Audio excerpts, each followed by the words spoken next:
welcome to Sammy C Press. Today we're going to talk about how to homeschool children with learning differences, like that of dyslexia. As I mentioned in the previous video, there are a lot of different curriculums out there, and it can be very, very overwhelming. Every family is unique and different, and we as parents would love to get it perfect the first time. But in life, there is no such thing as perfection, except maybe those times with fuzzy pants and a warm cup of tea and a little bit of snow on the ground. But that's a different topic. So here at Sammy C Press, this is what we did. We did not use a set curriculum, but we built our own. I love the book, The Well-Trained Mind, A Guide to Classical Education by Susan Wise Bauer and Jessica Wise. In the book, they lay out what a school day should look like for each grade, or could look like, because every family's different, so there's really no should. We did not follow classical education 100%. We did not learn Latin, but we did follow a lot of the other principles, and we did a lot of classical literature. As I mentioned, we had to go before the Board of Education twice a year, so there were things we had to cover for the Board of Education. But we did interest-led learning in all the areas that we possibly could. Before diving in, I want to add that we want our children to be enrolled in School of Life. We model and teach day in and day out how to live, how to prepare balanced meals, how to keep our home clean and organized, how to go to the store, how to manage and handle stress and emotions in a healthy and safe way. All of these skills are needed for daily life. This School of Life is equally, in many ways, even more important for success. Okay, so let's dive in. We would do 4 days on and then 3 days off. Friday was a day that we would go on an adventure, or meet with the homeschool group for a gym day, or visit the library. We also, in the early days, would do school all year. We would take breaks during the month instead of a huge 3-month break all at once. Most important is an effective reading program that uses the Orton-Gillingham method. We found our match with All About Reading. It has fun activities, and Sammy C number 3, with his double deficient dyslexia, that is considered the most severe form, if you remember. We started this program when he was 7, and it took us 2 years to complete level 1, but that was okay. Do not think you have to cover one level within a year. We want to keep as much of the frustration and pressure out of the learning process as possible. If you think that you are frustrated, you have nothing compared to the child's frustration with dyslexia or a learning difference. So be patient. It is also important to remember small steps. 10 to 15 minutes a lesson. Rome was not built in a day. So celebrate small victories. It will feel like sometimes you're not even moving ahead. Take a break. Then get back to it. You will see at times jumps ahead. It is important to know yourself and your child. Some days it would be good to have a mental health day. You take the day and go on a trail or an adventure outside. They will get there faster if there's less pressure and more enjoyment.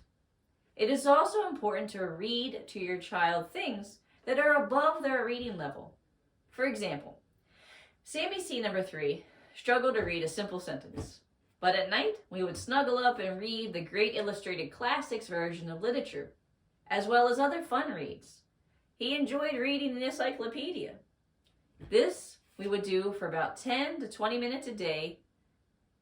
Then, next, we had fun reading time. This is a part of learning to read. This is more relaxed, something a child's interested in. Like I said, Sammy C number 3 loved encyclopedias. Sammy C number 2 was more into adventures and stories. I cannot tell you how many times Sammy C number 3 corrected me for saying the dinosaur name wrong. This is something we want to do for 20 to 30 minutes a day. Next would be spelling. We used the All About Spelling program. It is important not to start this program until you have completed All About Reading Level 1. This is a great program, and you should spend between 10 to 15 minutes a day working up to 20 to 25 minutes. Next, handwriting. We love handwriting without tears. It is a super program, and it helps with proper letter formation. This we would do 10 to 15 minutes a day. Then for grammar, we used The Language Lessons by Jessie Wise. We used book 1 and book 2. These two books really gave a solid foundation to build on. And we would do that 15 to 20 minutes a day, working up to 25 to 30. So after those two grammar books, we moved to Write Shop. Write Shop is a super fun writing program that has games and cue cards for stories. There are a lot of fun things in this program. I love the incredible shrinking machine. It helps students to narrow down topics so that when they are writing, they do not feel so overwhelmed. Also, this program employs the model and teach method, which is key for those with learning differences. We have some with dysgraphia here, so we did a lot of dictation early on, as well as smaller writing assignments that were broken up over time. Sammy C number 2 and Sammy C number 3 enjoy writing now, and they do it for fun. The key thing is not to break the child's interest in learning or make them hate it so much or dread it so very much. And it is going to be a dread if they haven't got to that point of really being able to carry out the assignment that you give them. So be mindful of that. So for CBC number 3, we did another program called Essentials for Writing, level 7 and up. He was the trickiest student when it came to writing since his dyslexia was more severe than Sammy C number 2. He was allowed to type his assignments instead of writing them with pencil and paper. This was an accommodation that helped tremendously. With spell check and Grammarly, he was more relaxed, allowing him to write more freely. Still, even in high school, having shorter writing sessions and breaking up assignments. He has an amazing writing style and is now writing a memoir for himself for fun. So this should take about 15 to 20 minutes a day, working up to 30 to 45 minutes in higher grade levels. For math, we used Math UC. This program engages the senses. You build the math problems, and it is so cool to see why math works and how it works.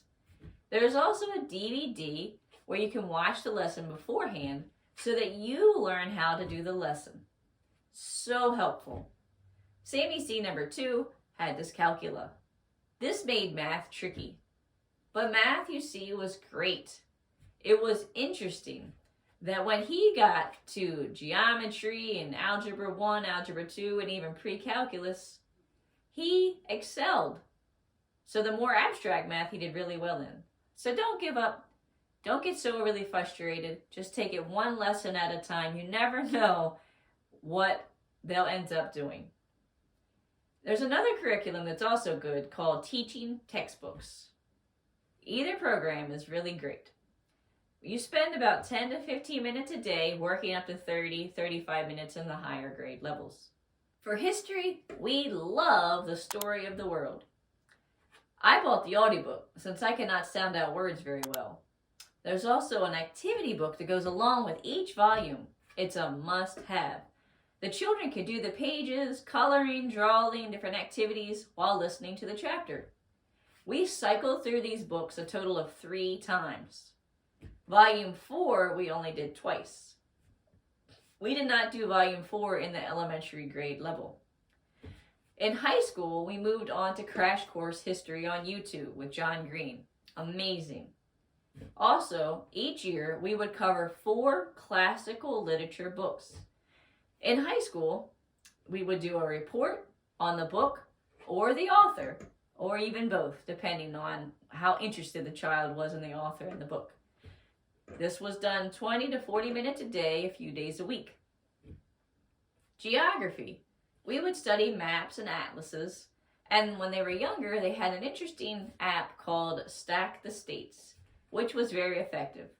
We also had a puzzle that was in the shape of countries and states that we put together, which was a lot of fun, but also educational. For science, as a parent and teacher, I have seen the importance and effectiveness of interest-led learning. So with science, this is a great place to allow your child to steer the learning process. If the Sammys saw something about sharks on Wildcrats and they were into it, that would be our subject. We would go to the library, get a stack of books on sharks, and then we would make it a unit study. Everything for that week, 2, or even 3 would be about sharks. We would make what is called a lap book. These are really fun and amazing ways to put a lot of information in like an infographic style to be able to refer back to. You can learn about lap books on websites like Homeschool Share. In middle school and high school, we use Apologia science books. They encourage hands-on learning and discovery. We got a really nice microscope, we did dissections, we explored nature. Sammy C number 3 also used supercharged science, which he really enjoyed, along with documentaries. So we want to spend 20 to 45 minutes a day on science. Next is fine arts. We enjoyed listening to classical music while doing art when they were younger, also exploring different forms of art as they continue to progress. We enjoyed the Meet the Composer books, 1 and 2. Plus, over the years, we have studied different composers, later learning some more detailed art techniques as well as art history. We utilize the library a lot. And also, the well-trained mind has a lot of really good resources for each grade. Later on, they may move on to applications like GarageBand and trying to make their own music. Do this about 30 minutes a few days a week. Next, we have health. With learning differences, there can come social anxieties. Anxieties about life and about learning and feeling good enough. I was told from the beginning the importance of having the child in therapy. I have seen the wisdom of this as we navigated through life with learning differences. There is a book we used which was really great, entitled Coping Skills for Children and Coping Skills for Teens workbook. I'll put that in the description below. The author is amazing. Also, we want to teach our children how to make healthy, balanced meals, to prepare and clean up, how to take care of their mental, emotional, as well as physical health. Helping your child to understand their strengths and their weaknesses. For example, if there is ADHD involved, learning what areas your child will need extra support so that they can put something in place. Working with your child to be organized in a way that works with their brain, not against it. There is a really simple and easy to use book for helping with organizing with ADHD that we have used with much success. It is called Organizing Solutions for People with ADHD. Also, if there is ADHD, teach your child about ADHD. Knowledge is power, and it is so helpful to understand why it is we think and act the way we do. One of my favorite ADD books is ADHD 2.0 by the authors of the book Driven to Distraction. For foreign language, we use Duolingo app. It's amazing. Super easy, 10 to 15 minutes a day. For keyboarding, we use the Typing Club. We always use the free version, but there is a lot more bells and whistles with the paid version. Next, electives and interests. Here at Sammy C Press, we have always tried to have tools for hobbies and interests on hand. Sammy C number 2 and Sammy C number 3 are very techy. They built their own computer. Sammy C number 3 is now getting parts to build a water-cooled computer. Their computer is able to run Blender for 3D modeling and also use Unreal Engine. I am grateful for Blender Guru and his donut tutorial all those years ago. We use Blender to model the characters in our Surviving Mom comic book, as well as making the rooms and the home. They also love to make games and environments in Unreal Engine. We have a 3D printer. We have art supplies. Sammy C number 2 loves making music as well as beats, so we have a MIDI keyboard. This can get expensive if you're not careful. I'm not saying go and spend money on every whim that your child is coming to you with, but pay attention and be mindful of what interests they really have. I also use eBay quite a bit and found a lot of sales. We have done many different electives over the years. Woodworking, photography, public speaking, computer science is just to name a few. This is an area where interest-led learning can really be applied. Also, for logic, we did what was called The Fallacy Detective, an amazing and fun book. Also, Mind Benders and the Criminal books. The well-trained mind will guide us even in filling out high school transcripts when you get there. And you will. We want to teach our children to love learning, and we want to set them on the path to be lifetime learners. Here at Sammy C, we have all finished school, but we continue learning each and every day. Whether it's a new hobby or expanding a cherished hobby, learning about new topics through podcasts, YouTube, or a good old-fashioned book. We do not want to kill learning for our children. For me, growing up with dyslexia, with no support, or not even knowing that I had dyslexia and being forced to sit still and learn did not go well for me. It completely killed my desire to want to learn. My love for learning was sparked when I had my own children, and I was excited to learn. I can learn what I wanted to learn in a way that worked for me. And that opened the door to so much joy and so much adventure. So please, help unlock that door for your child. Help them to see the possibilities and help them to see and focus on their strengths and build up any weaknesses without tearing them down. I hope this information has helped you to start on this exciting and sometimes scary road of homeschooling. You can do it. Be patient and take it one day at a time. Until next time.